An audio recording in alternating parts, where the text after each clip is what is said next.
une joie d'être ici, dans cette église de Deuil-la-Barre, Sainte-Eugène et Notre-Dame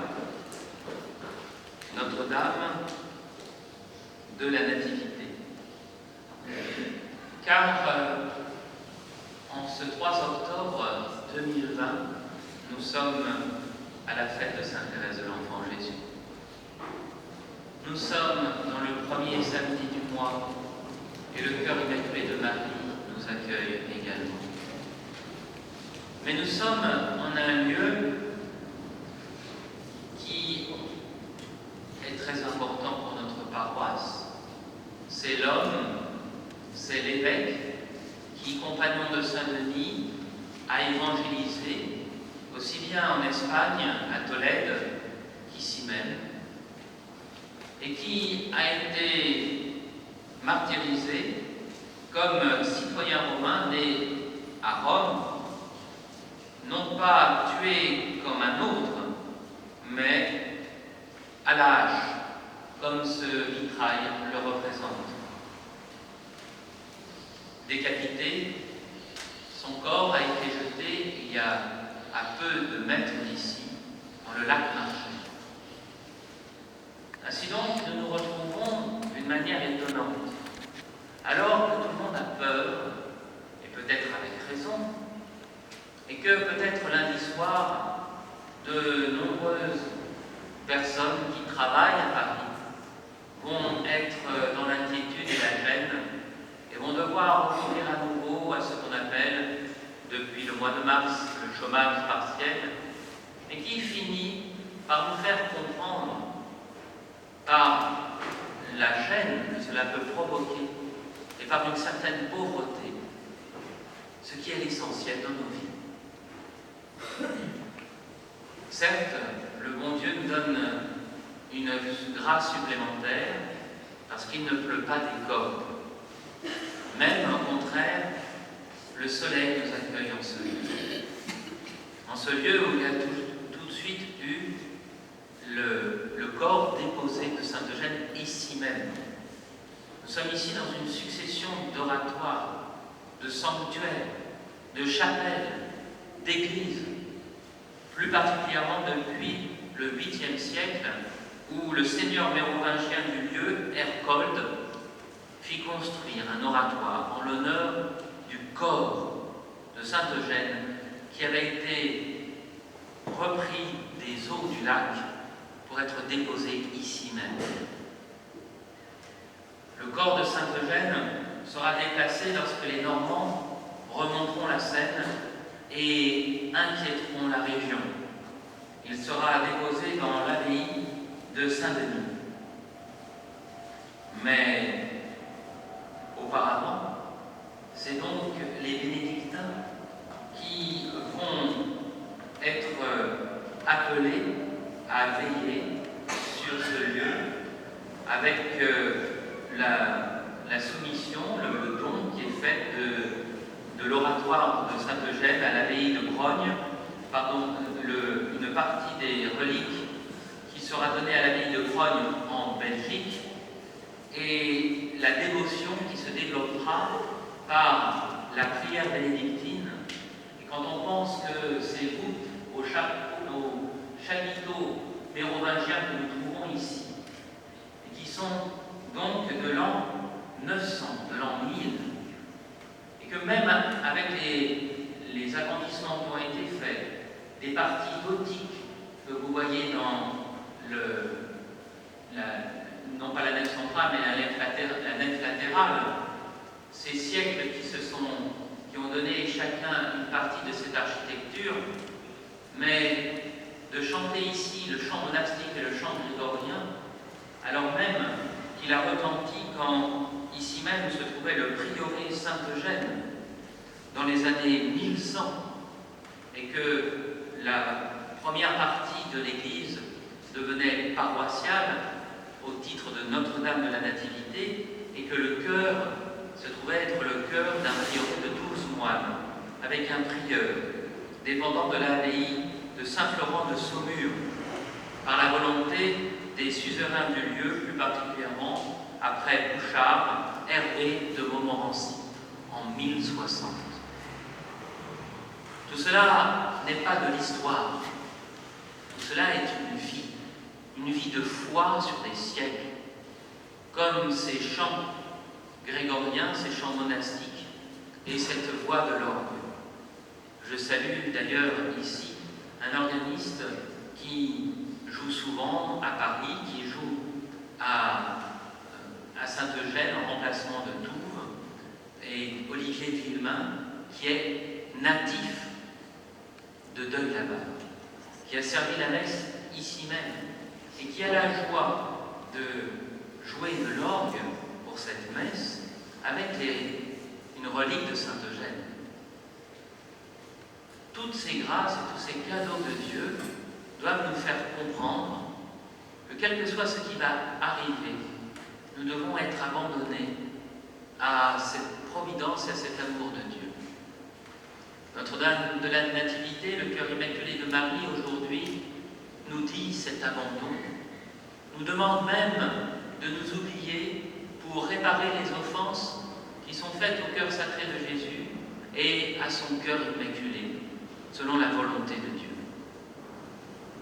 Tout cela pour que nous sortions de nous-mêmes. L'évangile des pontifes martyrs est sévère. La parole du Christ peut être détournée. Notre Seigneur ne nous demande bien sûr, ne nous demande pas de haïr nos parents, nos frères, nos sœurs, notre famille, nos époux, nos épouses. Il nous demande d'avoir un ordre dans la charité. La haine ici est dans le terme étymologique, c'est-à-dire de rejeter ce qui n'est pas premier pour ensuite le saisir.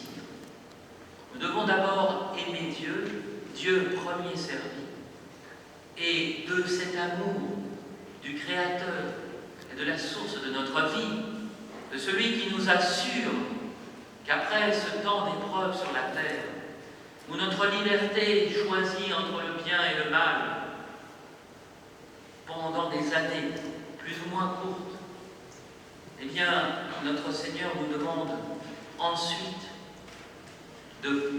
d'aimer nos parents, d'aimer un époux, une épouse, d'aimer des enfants, d'aimer notre famille, d'aimer notre prochain. Mais cela se fait en vérité, non pas dans un faux semblant qui nous donne aujourd'hui l'avortement à 232 000, excusez le chiffre précis, des instances sanitaires qui acceptent que 232 000 enfants aient été tués, alors même que nous ne connaissons pas ceux qui sont morts clandestinement. Tout cela parce qu'on ne se tourne pas justement vers la famille, qu'on veut même abîmer la nature et l'ordre naturel, de l'amour selon les liens du sang, de l'amour selon les liens d'un enfant avec son père et sa mère. Voilà que cette réalité, cette vérité naturelle est écartée par un monde qui a voulu être riche, qui a voulu être prospère, qui a voulu le plaisir sans l'enfant et qui maintenant veut l'enfant sans même le don naturel des deux corps de l'homme et de la femme.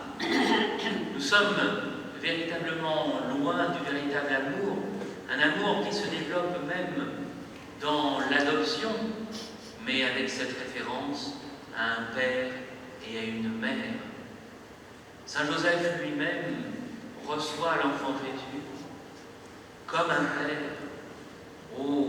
père exceptionnel, choisi par Dieu pour être le gardien de son propre Fils. Voilà donc aujourd'hui notre mission en tant que fidèles baptisés dans la foi catholique, reçus par les apôtres, reçus des apôtres et reçus de Saint-Denis, de Saint-Eugène, de Sainte-Geneviève. de Saint Rémy, de Sainte Jeanne d'Arc, en passant par Saint Louis, de Sainte Thérèse de l'Enfant Jésus, qui illumine toutes les paroisses de France. Tout cela pour nous offrir, dans l'abandon pour cette année 2020 et pour cette année 2021, que va-t-il nous arriver? Rien qui ne soit connu par le Tout-Puissant, qui connaît le passé, le présent et le futur. Nous devons avoir cette confiance d'enfant, de cet enfant qui, dans les bras de sa mère, entendait le cœur immaculé de sa mère battre, tandis que son cœur sacré battait à l'unisson de celui de sa mère. Ce n'est pas du sentiment, c'est de la réalité. Et c'est la raison pour laquelle il nous est dit par l'Évangile d'aujourd'hui que nous devrons porter la croix et que nous devrons être prudents. La véritable prudence, c'est de ne pas tout faire pour être en parfaite santé et en parfaite prospérité. Mais c'est d'abord d'assurer son bonheur spirituel. Le bonheur et la rectitude, l'équilibre, l'humilité de sa conscience, pour distinguer le vrai et le faux, le bien et le mal, la vérité et le mensonge, aussi bien dans nos familles que vis-à-vis de notre prochain. Alors, nous pourrons nous inquiéter de vivre un peu plus longtemps sur cette terre. Notre Seigneur prend la comparaison d'une tour que l'on construit. Voyez ces piliers qui ont 1000 ans et dont les fondations sont là depuis 1300 ans, avec sans doute un oratoire qui a été rehaussé au 8e siècle par cet oratoire mérovingien, puisque le corps de Saint-Eugène avait toujours été là. Voilà cette confiance, voilà ces siècles, voilà cette espérance profonde en notre Seigneur Jésus-Christ. Que Jésus lui-même puisse nous consoler, l'enfant Jésus, le jeune homme, l'homme, celui qui est le Messie, le Sauveur, qui fait des miracles et ressuscite les morts, et qui ensuite se laisse arrêter, flageller et crucifier. Alors nous porterons notre croix, et nous la porterons jusqu'à la résurrection. Alors, nous pourrons faire la guerre